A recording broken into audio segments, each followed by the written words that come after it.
Hey everyone! Before we start the video, we would like to welcome all our new subscribers. You guys are amazing! Thank you very much for your support. It motivates us a lot. A special shout out to the Succulent Gang! What's the best travel hacks and how to travel smart? If a hot chick starts hitting you on a bar unsolicited, she is probably a hooker or a scam artist. Do your research. Pack light. Keep soft copies of important travel documents in your phone and cloud storage. Get a universal adapter and a power bank. A copy of your passport and ID on email or the cloud is super helpful if you ever get robbed or lose one.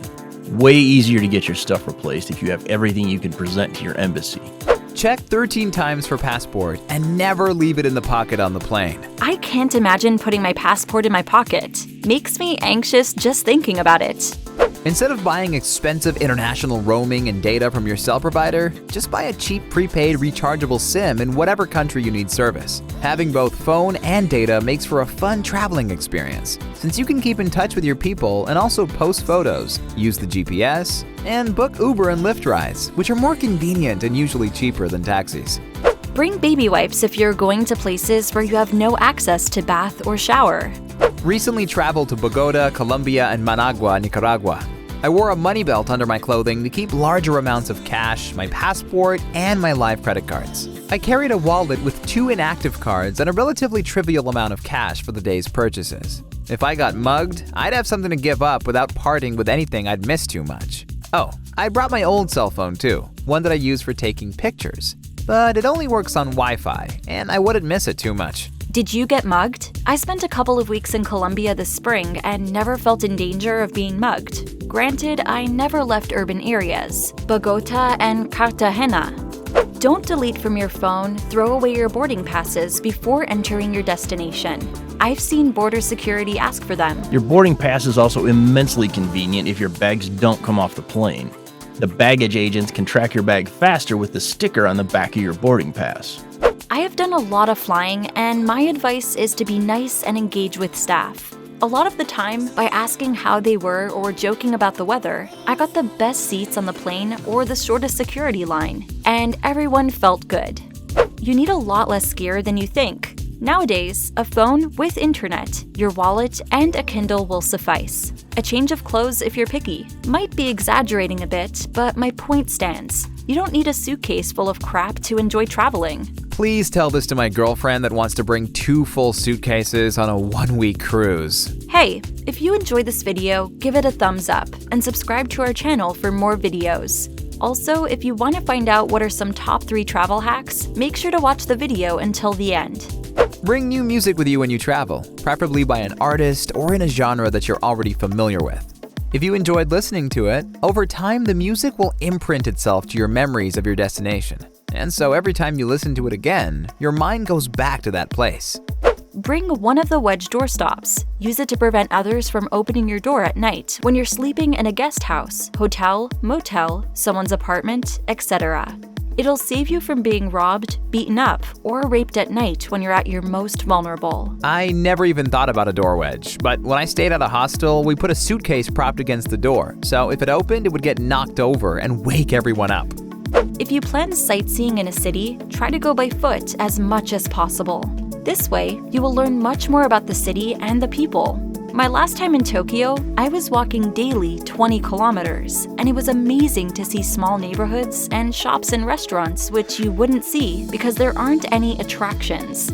You get to experience the culture much more.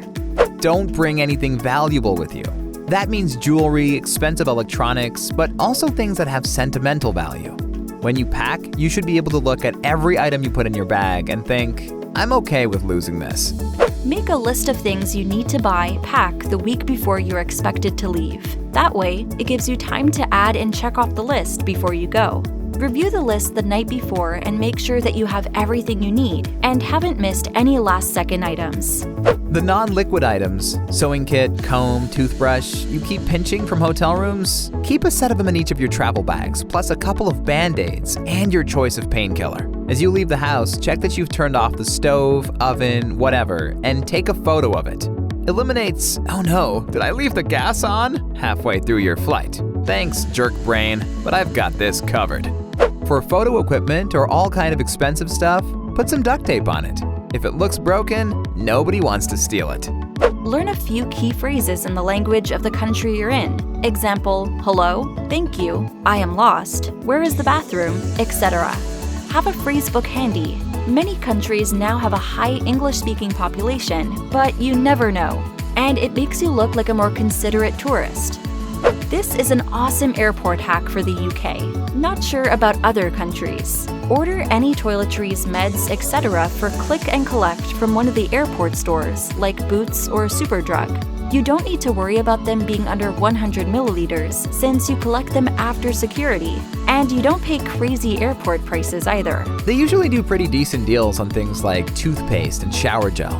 The travel-sized ones are overpriced, but the full-size ones can be better than supermarket prices. On the other hand, if you're just going away for a weekend, you're not going to use a whole tube of toothpaste, and you won't get it past security on the way back. Wow, that's pretty awesome if it's true. Bring a bag of individually wrapped candies, Reese's, Godiva chocolates, etc., and give to the flight attendant upon boarding, stating, "Here's something for the crew to share." This $5 display of appreciation has gotten me many complimentary drinks, being the only customer to receive their drink or food request prior to turbulence shutting down service, and 2 upgrades to first class when a seat has been empty. Did he ever get suspicious? I'm just imagining myself handing a flight attendant like a dozen Reese's and then saying it's for the crew and the flight being delayed because I get dragged off by TSA since they think I'm trying to poison the pilots or something. Pilot here. We are instructed to not accept food or drinks from passengers. But it's still nice even if we don't eat them right away. They could always be saved for the overnight. This only works if you're a woman. If checking in for an international flight at LAX to avoid the long queues, make sure you only have a small suitcase. You'll be taken out of the queue and escorted to a small room where they will pull everything out of your bag and ask you a gazillion questions. When they have established you are not a terrorist and you ask them why you were profiled, they will tell you it's important for a woman to travel with that little luggage. If the place you're staying at has free Wi-Fi usable for only an hour or so a day, then makes you pay to continue using the Wi-Fi, download a Mac address changer.